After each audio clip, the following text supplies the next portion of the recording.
चलो देखो इधर, आज हम लोग केमिस्ट्री में लेक्चर नंबर 5 देख रहे हैं, धातु और अधातु, है ना। ये कौन सा चैप्टर है? तीसरा चैप्टर है ना। चलो अब हम लोग शुरुआत करते हैं। क्या कल ही बताए ना थे जी कि धातु को जल के साथ अभिक्रिया करते हैं तो क्या बनता है? पक्का खड़ा हो चल्लू। जब धातु को यानी सोडियम को ऑक्सीजन से अभिक्रिया करवाएंगे तो क्या बनेगा? धातु। धातु है, सोडियम ऑक्साइड बनाएगा। क्या बनाएगा? सोडियम ऑक्साइड, है ना। चलो देखते हैं इधर में है हम लोग फिर से। तो ये तुमको हम क्या कर चुके हैं जी? बता चुके हैं, है ना, कि जब अगर हम लोग क्या करते हैं कि धातु को जल के साथ, अरे जल के साथ अभिक्रिया करवाते हैं तो क्या बनता है? धातु ऑक्साइड बनता है।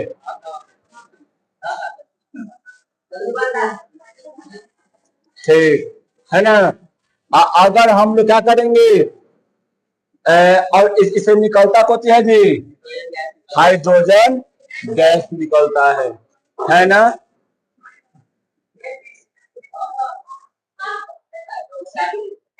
समझा? कौन है कि हम गलती बोल रहे हैं? गलत नहीं, हम गलती बोल रहे हैं। ये बतला धातु हम ए लड़का जब ऑक्सीजन से करवाते हैं ना तब बनता है ऑक्साइड, और जब सोडियम यानी कोई भी धातु को जब जल से कराएंगे ना तब बनेगा हाइड्रोक्साइड। तो बतला कंफ्यूज कंपनी से जल से करवाएंगे तो क्या बनेगा? हाइड्रोक्साइड, और ऑक्सीजन से करवाएंगे तो क्या बनेगा? ऑक्साइड बनेगा। हाँ हाँ, बता ले, तू ही को समझदार लेके है। बाकी सब बता, एगो एगो यहाँ पे कोई समझदार लिखा है तो है आदित्य, बाकी सब जो है बता। ठीक है, देखो सोडियम, पोटेशियम और कैल्शियम धातु ठंडे जल के साथ भी अभिक्रिया करेगा ना तो क्या बनाएगा? धातु के हाइड्रोक्साइड बनाएगा, यानी हाइड्रोक्साइड का निर्माण करेगा। और देखना साथ का क्या निकलेगा? Hydrogen gas. ये तुमसे पूछ सकता है कि जब धातु को ऑक्सीजन के साथ अभिक्रिया करवाते, सॉरी जल के साथ अभिक्रिया करवाते हैं तो क्या बनता है? कौन सा गैस निकलता है? तो हाइड्रोजन गैस निकलता है, और बनेगा क्या? हाइड्रोक्साइड बनता है ना। जैसे मैं यहाँ पर देखो, यहाँ पर जो है नहीं क्या है, ये है क्या पोटेशियम। पोटेशियम को जल से कराएंगे तो क्या बनेगा? पोटेशियम हाइड्रोक्साइड बनेगा। और क्या बनेगा? हाइड्रोजन गैस बनेगा।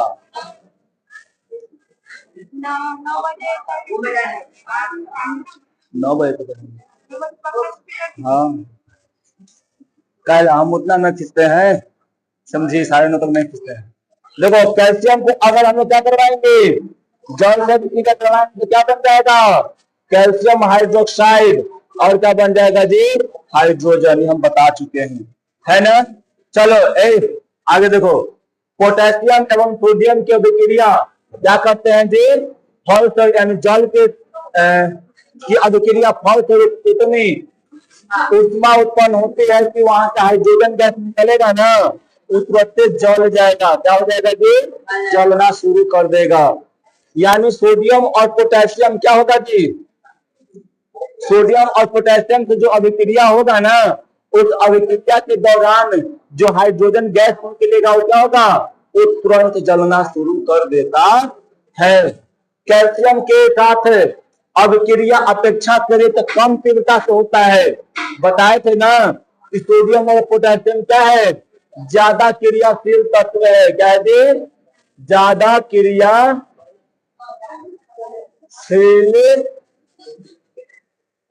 तत्व है ना। क्या है, ज्यादा क्रियाशील तत्व है।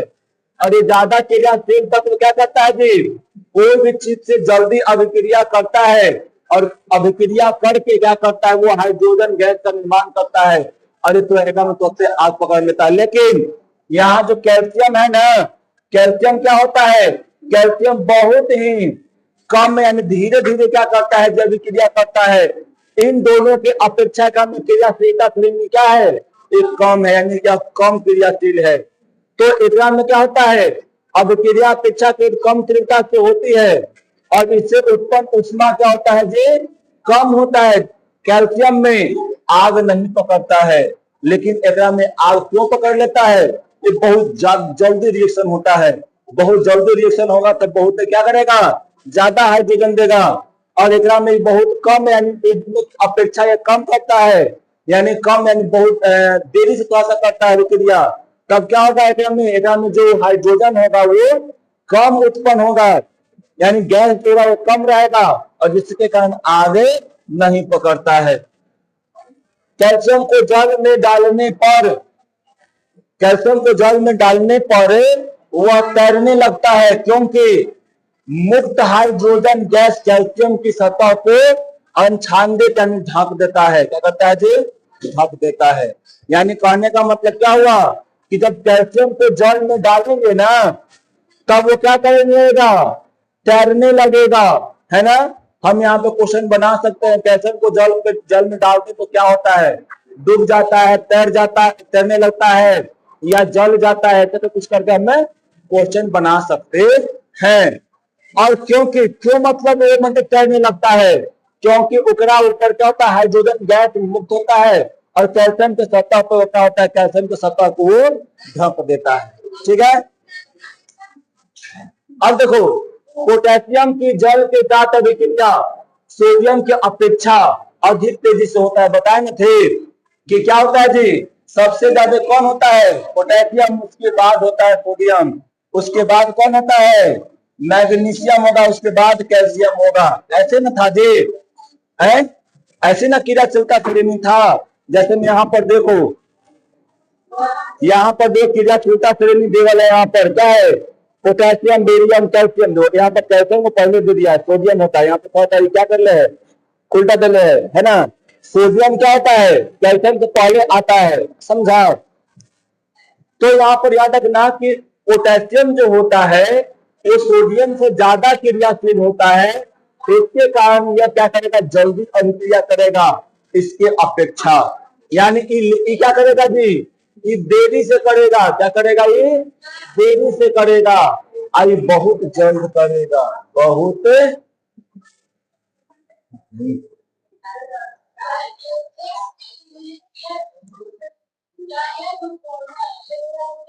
बहुत जल्द करेगा।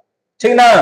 पोटेशियम में सोडियम की तुलना में अधिक क्रियाशील होता है, तो बता दिए बहुत बात। ठीक है। सोडियम कैल्शियम की अपेक्षा अधिक तेजी से अभिक्रिया करता है, इसलिए सोडियम कैल्शियम की तुलना में अधिक क्या है जी, क्रियाशील है। पता है ना कि सोडियम क्या है, ज्यादा क्रियाशील है, पोटेशियम क्या है, सोडियम से कम क्रियाशील। समझ में आ रहा है कि नहीं आ रहा है, बोलो।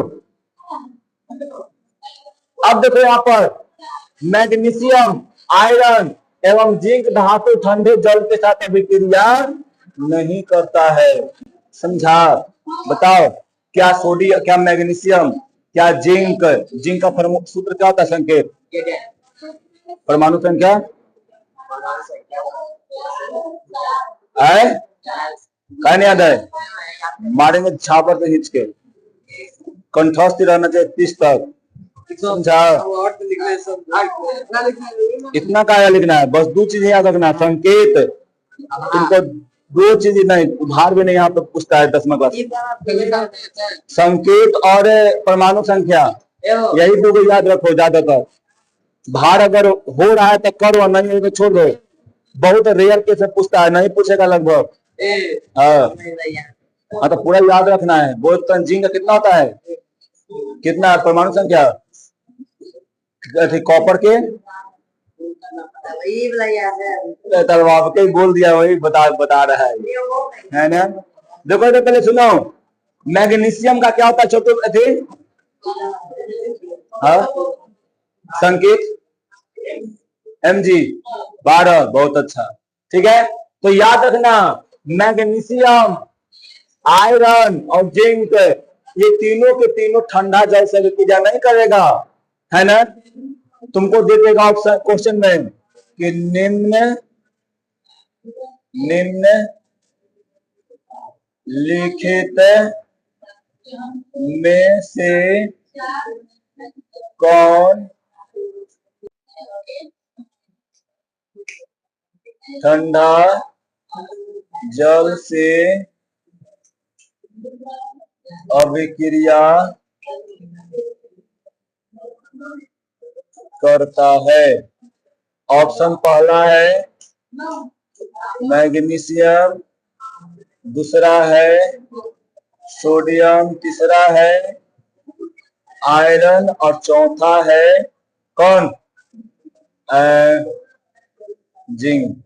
सांद्रना, खड़ा हो, बताओ। ये क्वेश्चन है कि निम्नलिखित में से कौन ठंडा जल से अभिक्रिया करता है। कौन करता है ठंडा जल से अभिक्रिया? ये मैग्नीशियम है, सोडियम, आयरन और जिंक। कौन? Na का मतलब हाँ वही कौन करता है, सोडियम। ठीक है, यहां से हम एगो ऑप्शन बदल रहे हैं।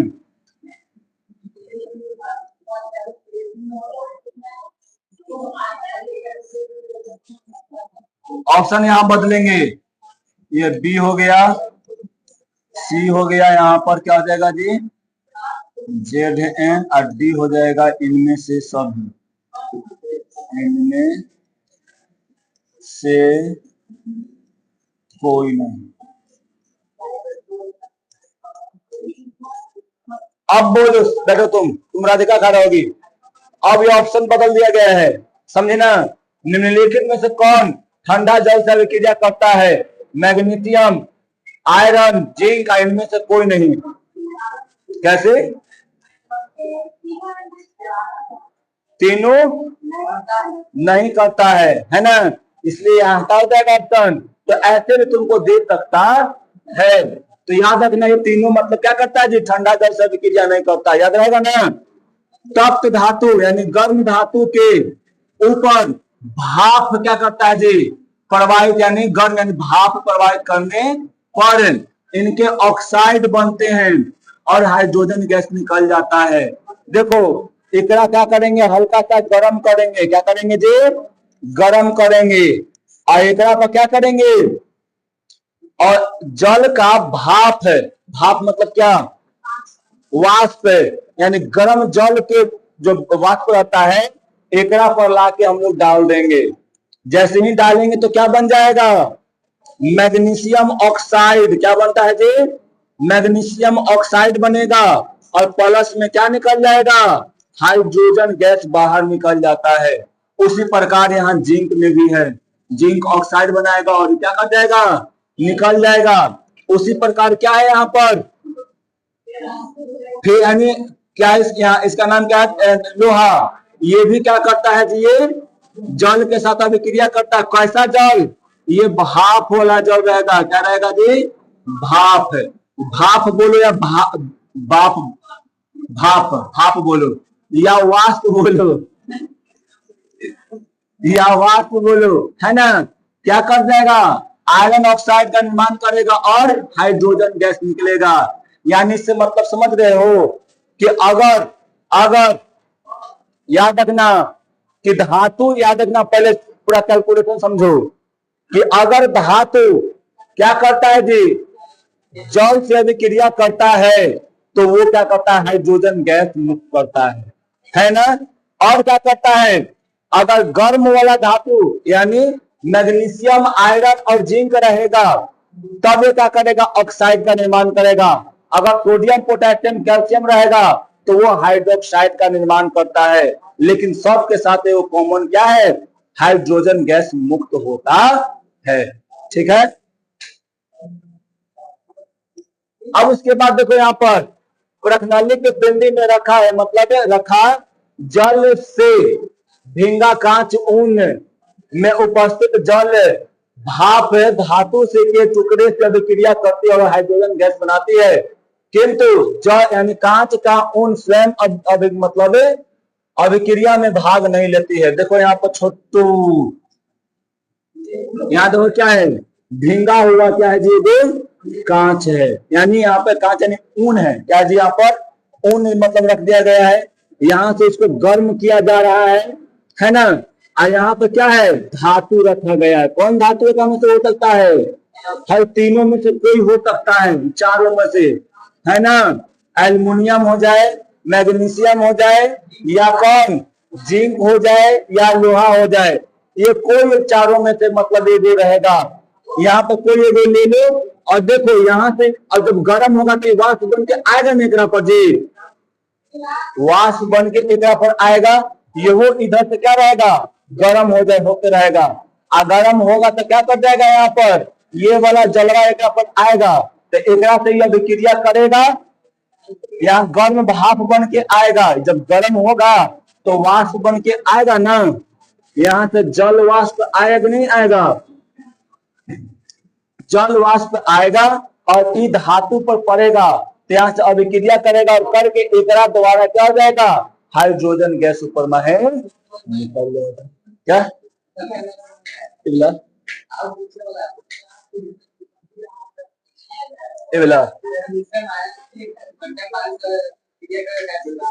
हम क्या बोले, ठंडा पानी से अभिक्रिया करेगा ही नहीं करेगा। हाँ गर्म करता है, जब गर्म पानी, देखो वही बता रहे हैं ना, वही बता रहे हैं यहाँ पे, हम वही बता रहे हैं, देखो वही हम बता रहे हैं। देखो यहाँ पर जो है, सुनो पहले, यहाँ पर एक ऊन से भींगा हुआ है, तो मतलब है कपड़ा उपड़ा रखा गया है, यानी भींगा हुआ, ठीक है। और यहाँ पर क्या रख दिया है, धातु। यहाँ पे कौन धातु लेगा, तुम जिंक ले लो प्लस में, ठीक है। यहाँ पे देखो ए लड़का, यहाँ पर क्या रखा हुआ है, बता पहले, ऊन रखा हुआ है। कैसा ऊन रखा हुआ है, भींगा हुआ ऊन रखा गया है। तो क्या पानी होगा ना भींगा हुआ में, है तो एक से जब गर्म करेंगे इसको, तो क्या एक में निकलेगा, यहाँ से वाष्प निकलेगा ना, निकलेगा कि नहीं निकलेगा बताओ, है निकलेगा। ये निकल के कहाँ जाएगा, डायरेक्ट इधर में भाग आया कि आगे में जाएगा, इधर जाएगा ना। तो यहाँ जो जिंक धातु है वो काफी टकराएगा ना, वाष्प टकराएगा ना, तो यहाँ लिखते हैं H2O, वाष्प, जल वाष्प, ठीक है, लिख दिए। अब एक देखो, ये जल वाष्प जैसे एक पड़ेगा, जैसे ही ये जल वाष्प जो निकला वाष्प ऐसे करके करता जाएगा, तो एक से अभिक्रिया करेगा, क्या करेगा जी, अभिक्रिया। और जैसे ही ये अभिक्रिया करेगा तो क्या कर देगा, यहां से ये बना देगा ZNO, यानी धातु के ऑक्साइड, धातु के ऑक्साइड का निर्माण करेगा, ठीक है। अब प्लस में क्या बना देगा, हाइड्रोजन गैस। अरे हाइड्रोजन गैस क्या हो जाएगा, प्रखंडित के बाहर से फिर निकल जाएगा, और उसको तुम अगर जलाओगे तो बाहर हो सकता है कि जले। क्या हम उखनी क्या बतलाए थे, जब ठंडे जल से क्रिया करेगा ना, कौन, सोडियम और पोटेशियम और कैल्शियम, ये तीनों अगर ठंडे जल से क्रिया करता है, ठंडा जल से भी क्रिया करता है, तब क्या बनाता है, हाइड्रोक्साइड का निर्माण करता है, हाइड्रोक्साइड, समझा। और जब गर्म जल से जिंक, सुनो जिंक, और क्या है आयरन, और क्या है मैग्नीशियम और एल्युमिनियम, एक से करवाएंगे ना, तो क्या बनेगा, ऑक्साइड बनेगा। तुम क्या बोल रहे अभी, यहाँ पे ऑक्साइड बनेगा, हाइड्रोजन गैस निकलेगा, बोलो आगे। नहीं करवा सकते हैं ना, जब वो ठंडा जल से कर ही लेगा तो क्यों करवाएंगे इसको, हम ऐसे नहीं कराएंगे, ठीक है।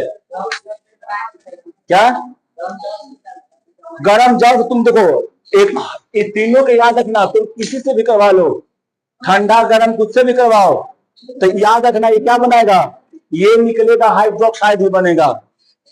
लेकिन जब एकरा पर करवाते तो क्या बनता है, ऑक्साइड का निर्माण होता है।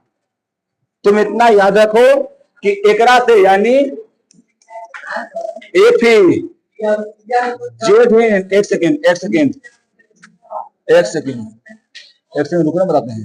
मैग्नीशियम एल्युमिनियम ये अगर रहेगा, ये रहेगा, तब पता है क्या होगा, अगर इसको जल वाष्प से कराएंगे अभिक्रिया तो क्या बनेगा बताओ, यहां पर बन जाएगा ऑक्साइड का निर्माण होगा और हाइड्रोजन गैस का निर्माण होगा। बस इतना ही याद रखो तुम। ये चारों रहेगा तो जल वाष्प से कराएंगे, पहला बात ये ठंडा जल से अभिक्रिया करेगा ही नहीं। ठीक, ये चारों ठंडा जल से अभिक्रिया नहीं करेगा, सीधे काम खत्म, समझा। और ये जल वाष्प से अभिक्रिया करेगा तो क्या बनाएगा, ऑक्साइड और हाइड्रोजन गैस। बोलो सोनू, ऐसा नहीं बताओ, समझ में आएगा।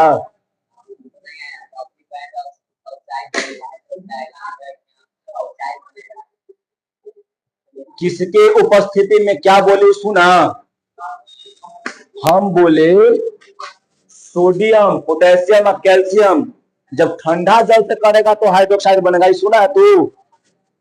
तो यहाँ पे कौन कंफ्यूजन है, जब एक हल तीनों रहेगा तो ठंडा जल से रहेगा तो हाइड्रोक्साइड बनेगा। हाँ, आज जब ये अगर रहेगा ये वाला और ये चारों अगर रहेगा ना तो पहला बात तो ठंडा जल से अभिक्रिया करेगा ही नहीं करेगा। समझ में आया कि ठंडा जल से अभिक्रिया नहीं करेगा। रुको पहले, ये नहीं करेगा, समझ में आया ना। तो जब ठंडा जल से अभिक्रिया नहीं करेगा तो किससे करवाएंगे, गर्म जल से करवाएंगे ना अभिक्रिया। तो गर्म जल में क्या होगा, उसका वाष्प ना लेंगे हम लोग, तो वाष्प आया तो क्या बना रहा है यहाँ पर, ऑक्साइड और हाइड्रोजन गैस। हाइड्रोजन गैस दोनों में कॉमन है, हाइड्रोजन गैस निकलेगा ही निकलेगा। लेकिन एक में क्या हो रहा है, गर्म जल तो ऑक्साइड, ठंडा जल तो हाइड्रोक्साइड। इतना याद रख सकता है ना। अब बाकी देखो, बाकी धातु के बारे में तुमको नहीं पढ़ना है तो काम के उसको हटा के रखो, अंदर कंफ्यूज आ जाएगा ढेर। चलो अब आगे देखते हैं। फिर देखो, copper, mercury, tin, silver, gold जैसी धातुएं जल से अभिक्रिया सीधे करता ही नहीं। तो याद रखना पड़ेगा कि कौन कौन जल से अभिक्रिया नहीं करता है। तो कौन कौन नहीं करता है, कॉपर नहीं करता है, मरकरी नहीं करता है, टिन टिन नहीं करता है, एजी नहीं करता, सिल्वर नहीं करता है और गोल्ड नहीं करता है। तुमको याद रखना पड़ेगा कि ये जो धातु है ये जल से अभिक्रिया करता ही नहीं है। तो दिक्कत फिर से बता रहे हैं, सुनो पहले। पोटेशियम, सोडियम, कैल्शियम ये तीनों जो है ठंडा जल से अभिक्रिया करेगा। ठंडा जल से अभिक्रिया करे क्या बनाएगा, हाइड्रोक्साइड बनाएगा। एक सेकंड बता रहे हैं, तुम्हारे बात करेंगे। और देखो, एक मैग्नीशियम, एल्युमिनियम, जिंक ये सब ठंडा जल से अभिक्रिया नहीं करेगा, गर्म जल से अभिक्रिया करेगा, यानी जल वाष्प से बनाएगा क्या, ऑक्साइड। क्या निकलेगा दोनों में गैस रूप में, हाइड्रोजन, इसमें भी हाइड्रोजन। कॉपर, सिल्वर, कौन एजी, एसियन, टिन, एजी और एयू ये जो है जल से अभिक्रिया नहीं करेगा।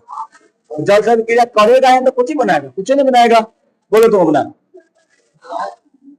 और उसके बाद देखो, कॉपर धातु जल से अभिक्रिया नहीं करती है, इसी कारण से तांबा का उपयोग गर्म टंकी के निर्माण में किया जाता है।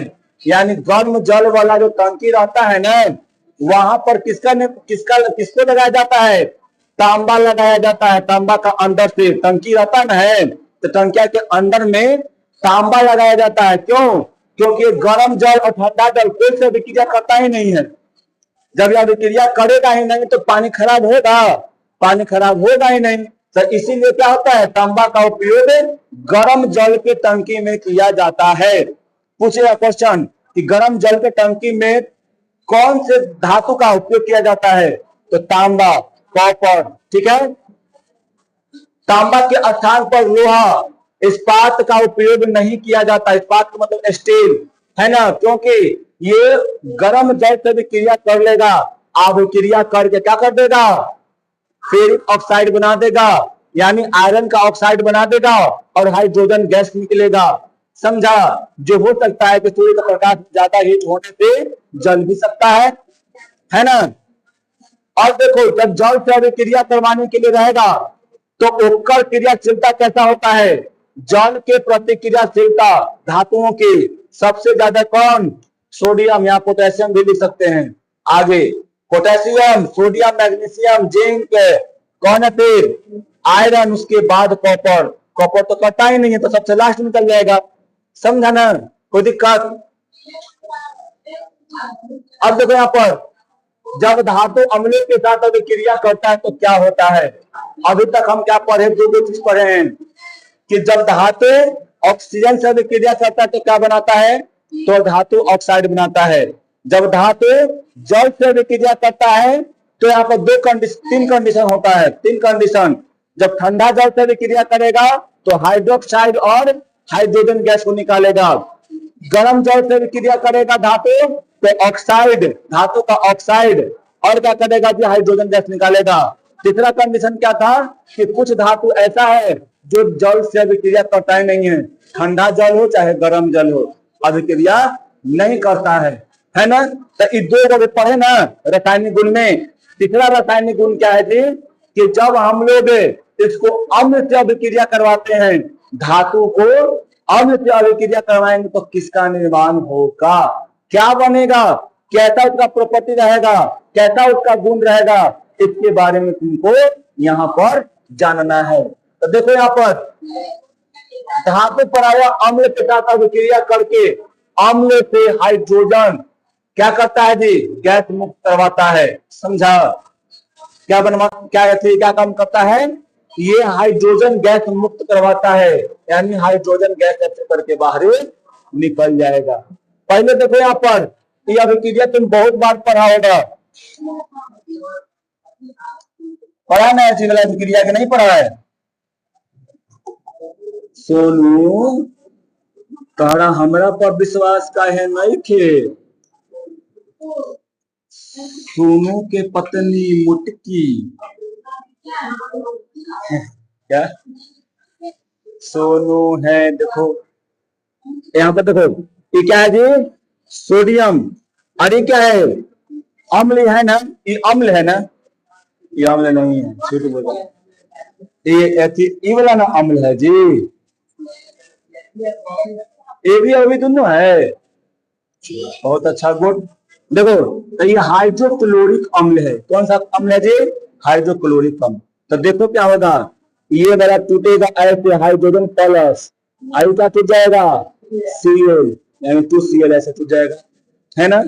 और यहाँ पर देखो ये रहता है धातु, तो ये कहाँ चल जाएगा, प्लस का चल जाएगा माइनस के साथ, क्या बना देगा यहाँ पर, NaCl बना देगा, है ना। और क्या हो जाएगा यहाँ पर जी, हाइड्रोजन गैस बन जाएगा, ठीक है। और हाइड्रोजन गैस क्या करता है, यहाँ से चला जाता है। समझा जी, चला जाएगा ना यहाँ से, समझ आ रहा है क्या?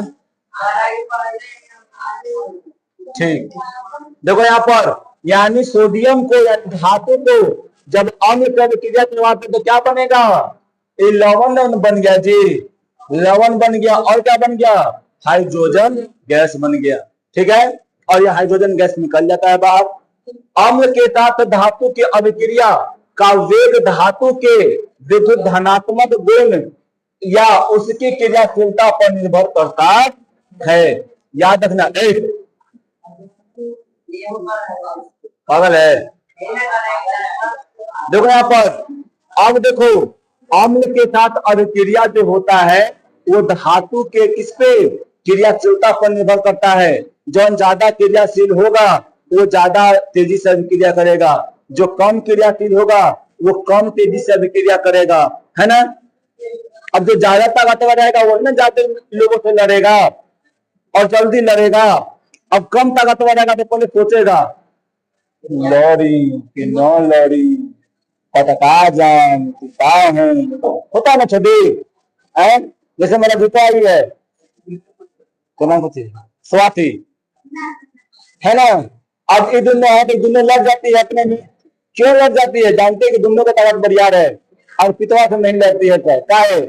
सोचती है पहले एक से लड़नी ना चकनाचूर हो जाना है ना।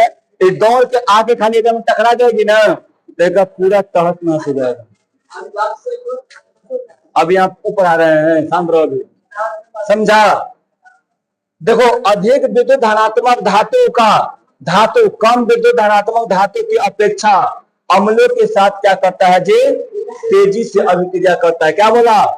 अधिक विद्युत धनात्मक धातु कम विद्युत धनात्मक धातु के अपेक्षा क्या करता है? अम्ल से, यानी जेकरा में ज्यादा मतलब क्या होगा? जो ज्यादा विद्युत का धनात्मक होगा वो जल्दी ही अम्ल से अभिक्रिया करेगा और कम वाला क्या करता है जी? वो धीरे धीरे करता है अभिक्रिया, है ना। ठीक है, देखो यहाँ पर याद रखना कि धातु क्या करेगा? अम्ल से अभिक्रिया करेगा तो क्या बनाएगा जी? लवण और हाइड्रोजन गैस। हाँ, सब नहीं, क्रियाशीलता के ऊपर सब क्रियाशीलता, यानी जो क्रियाशील रहेगा ना, यानी जो ज्यादा क्रियाशील रहेगा वो जल्दी बनाएगा। अब बहुत सारा ऐसा होता है कि जो करता ही नहीं अभिक्रिया तो बना पाएगा नहीं।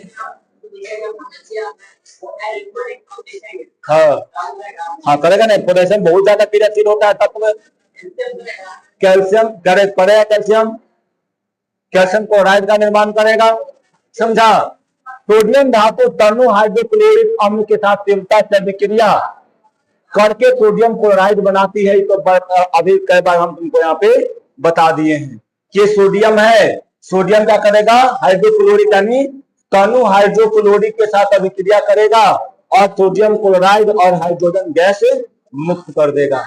इसका कारण यह है कि सोडियम धातु क्या है जी? ज्यादा क्रियाशील है, ज्यादा क्रियाशील तत्व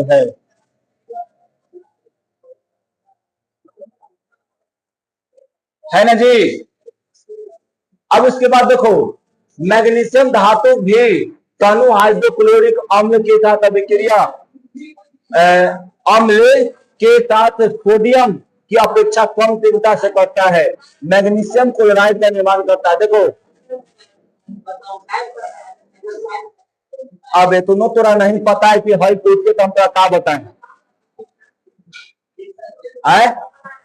तो वही तो पूछ रहे हैं कि हई कोची है तो नहीं पता चल रहा है। यहाँ पर NaCl कोची तो नहीं पता चल रहा है, हई तो लिखा है तो नहीं पता चल रहा है। तो बैल के जड़ी है, समझा। देखो यहाँ पे तो मैग्नीशियम और क्या है जो हाइड्रोक्लोरिक अम्ल जब आपस में अभिक्रिया करते हैं तो क्या बनाएगा? मैग्नीशियम क्लोराइड और क्या बना देगा जी? हाइड्रोजन गैस निकल जाएगा। तो बताओ मैग्नीशियम क्या सोडियम से ज्यादा क्रियाशील है? कम क्रियाशील है ना। तो क्या ये जल्दी बहुत तेजी से अभिक्रिया करेगा कि सोडियम की अपेक्षा कम से अभिक्रिया करेगा? है ना, ये कम से करेगा, यानी एक जो अभिक्रिया का दर जो होगा, अभिक्रिया का मतलब तेजी जो होगा, यानी वेग में इसका तेजी जो होगा वो क्या होगा? ये कम होगा और सोडियम का ज्यादा होगा। इसी देखो इस अभिक्रिया से यह पता चलता है कि मैग्नीशियम धातु सोडियम से क्या होता है जी? कम क्रियाशील है। यानी सोडियम ऊपरे और मैग्नीशियम नीचे होगा क्योंकि ये ज्यादा क्रियाशील होगा और एकरा से ही कम क्रियाशील होगा, है ना जी। यानी सोडियम से ही कम रहेगा क्रियाशील। अब देखो जिंक धातु तनु हाइड्रोक्लोरिक अम्ल के साथ मैग्नीशियम की तुलना में कम तीव्रता से करता है। अब हम बताएं कि यहाँ पर क्रियाशीलता तुमको याद होगा, दूसरा चैप्टर में याद करवाए थे, है ना, और पहला चैप्टर में लगभग याद करवाए थे, समझा। तो पहले पोटेशियम, फिर सोडियम, फिर मैग्नीशियम, फिर उसके बाद कुछ और आता है, फिर क्या आता है जी, जिंक आता है। तो बताओ, कॉपर ढेर नीचे, जिंक आता है। तो अब देखो पहले मैग्नीशियम ज्यादा में क्रियाशील है जी, मैग्नीशियम से कम ना है, मैग्नीशियम ज्यादा है स्वतः जिंक से, मैग्नीशियम ज्यादा ना है जिंक से क्रियाशील, एकरा से कम ना है। तो एकरा में क्या होगा, क्रियाशीलता जो होगा, एकरा में जो क्रियाशीलता होगा वो क्या रहेगा, वो कम होगा। किसकी अपेक्षा, मैग्नीशियम की अपेक्षा एकरा में जो अभिक्रिया होगा वो क्या होगा, कम गति से होगा, है ना। और इससे पता क्या चलता है कि सोडियम यानी मैग्नीशियम जो है वो ज्यादा क्रियाशील है जिंक से, है ना।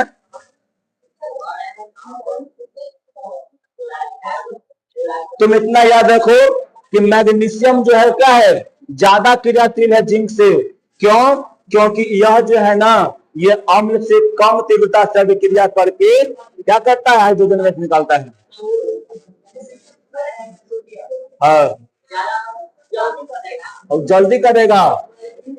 हाँ, सबसे तेजी में कौन करेगा, सोडियम या पोटेशियम लगा तो पोटेशियम सबसे तेजी, उसके बाद एकरा से धीमा गति में ए, आ एकरा से धीमा गति में ए, आ एकरा से धीमा गति में ई करेगा। हाँ, धीरे धीरे करेगा। देखो, एल्युमिनियम धातु मैग्नीशियम की तुलना में थोड़ी कम तीव्रता होती है। फिर वही बात यहाँ पर है, क्या है जी, उगरा से कम उ है, उगरा से कम उ है, उगरा से कम उ है, तो धीरे धीरे करेगा। और यहाँ पर क्या हो जाएगा, एल्युमिनियम क्या हो जाएगा, एल्युमिनियम भी मैग्नीशियम से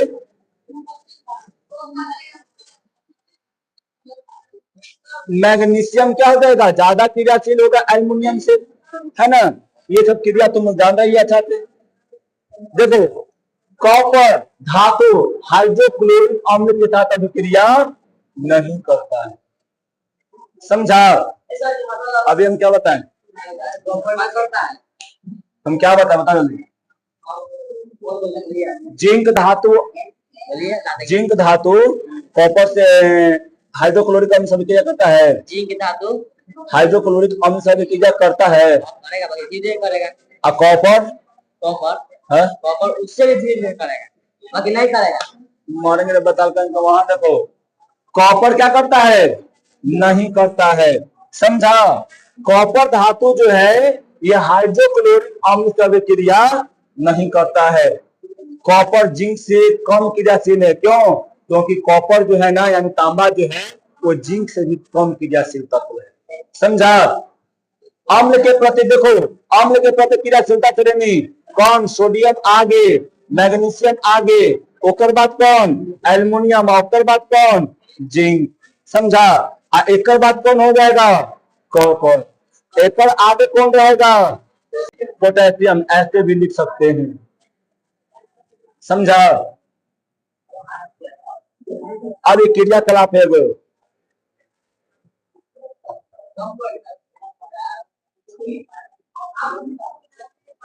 जो क्रियाकलाप है यहाँ पर, और ये क्रियाकलाप बहुत आसान है, बहुत है।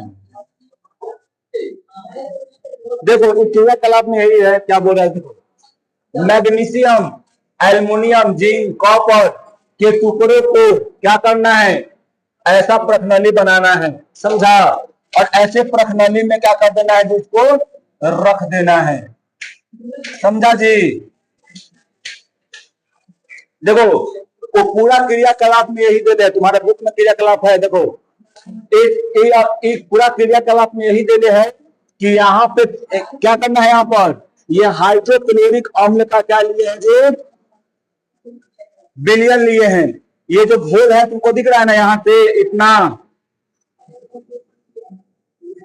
ये जो तुमको दिख रहा है यहाँ से,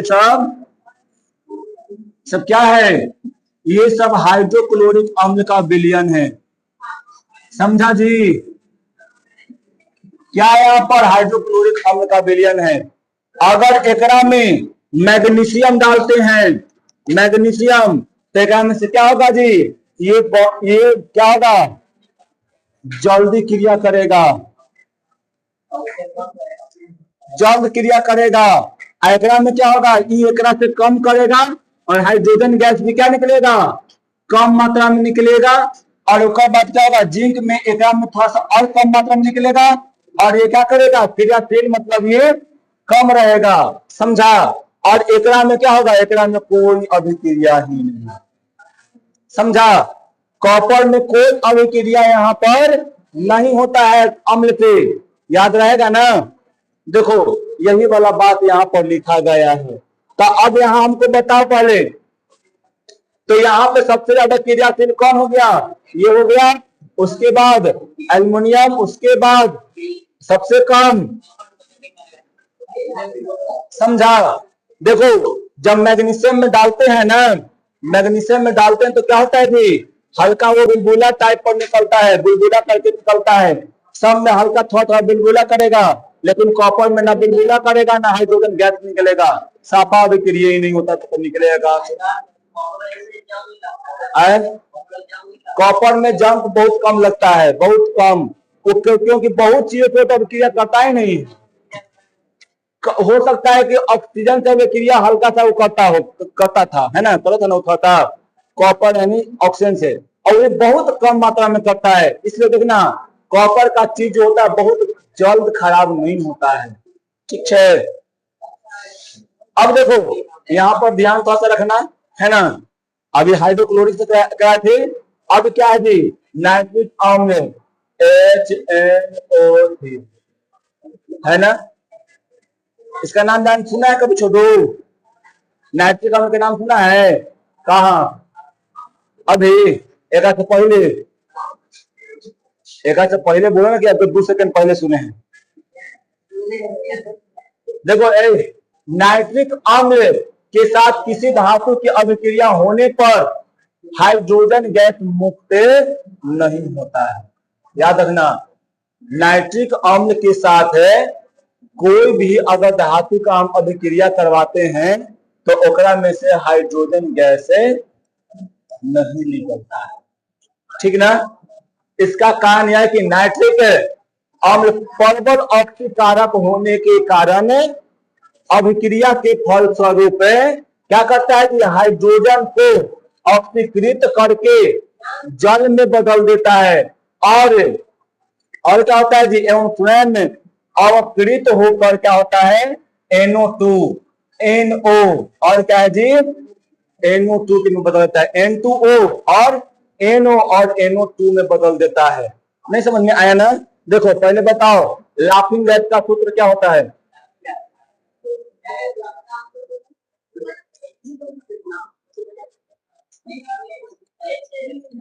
ये तुमको लाना है पहले से खोज के, लाफिंग गैस का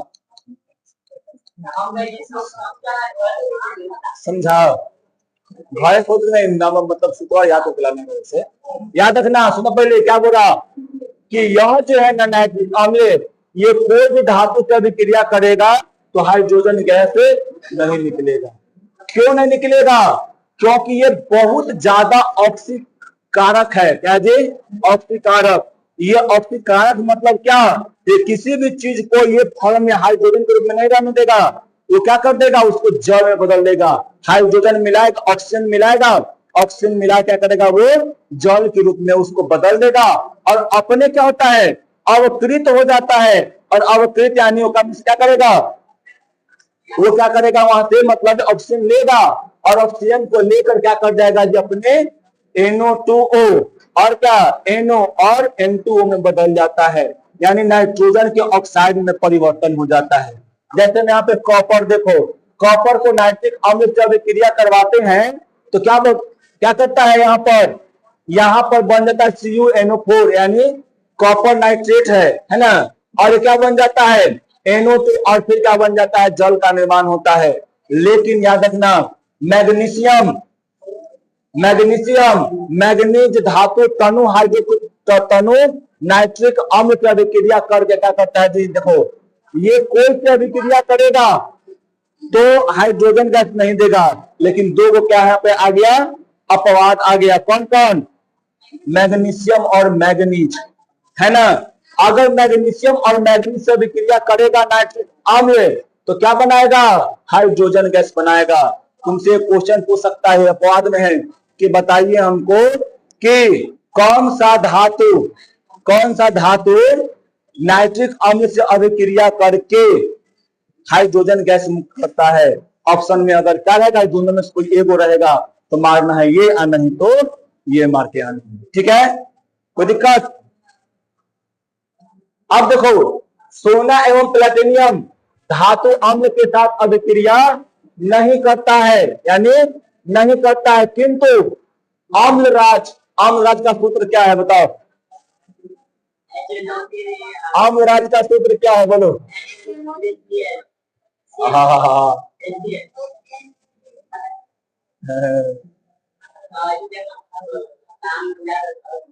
क्या है अम्लराज का सूत्र? HNO3 प्लस में 3HCl। यहां भी देखो वही वाला लिखा है ना। तो याद रखना, अम्लराज का सूत्र तुमसे पूछता है तो अम्लराज का सूत्र याद रखेगा ना सर जी। अम्लराज में भूल जाती है, याद रखना। सुनो पहले, सोना और प्लेटिनियम जो है अम्ल के साथ अभिक्रिया नहीं करता है, किंतु यानी लेकिन अम्लराज में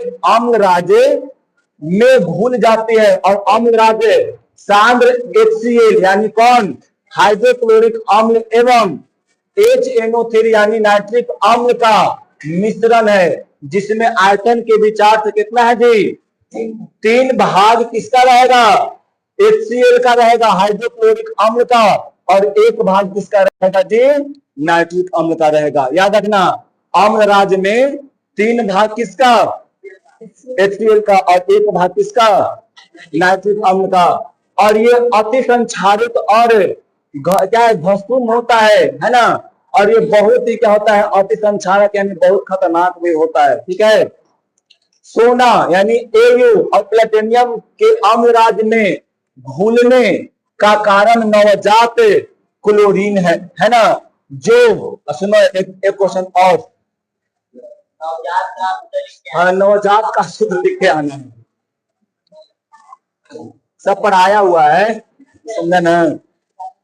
जो सोना और क्या प्लेटिनियम के साथ क्या करता है? अभिक्रिया करके क्या बनाता है? AuCl3 और PtCl क्या बनाएगा जी? 4 बनाता है।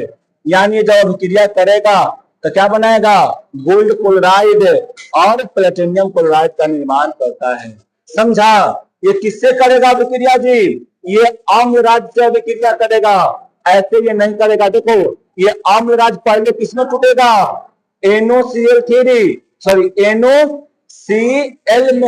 NOCl में टूटेगा, और किसमें? हाइड्रोजन में, और किसमें? क्लोरीन में। यही वाला क्लोरीन जो होता है ना, किससे अभिक्रिया करता है? सोना से और प्लेटिनियम से, और किसका निर्माण करता है? प्लेटिनियम क्लोराइड का निर्माण करता है। समझा? बता, समझा देंगे बात। देखो, धातु की अन्य धातुओं के लवणों के विलयन के साथ अभिक्रिया, तो ये वाला पढ़ाएंगे क्या? ये अलग टॉपिक है ना। तो ये अलग टॉपिक है, तो पढ़ाएंगे कल।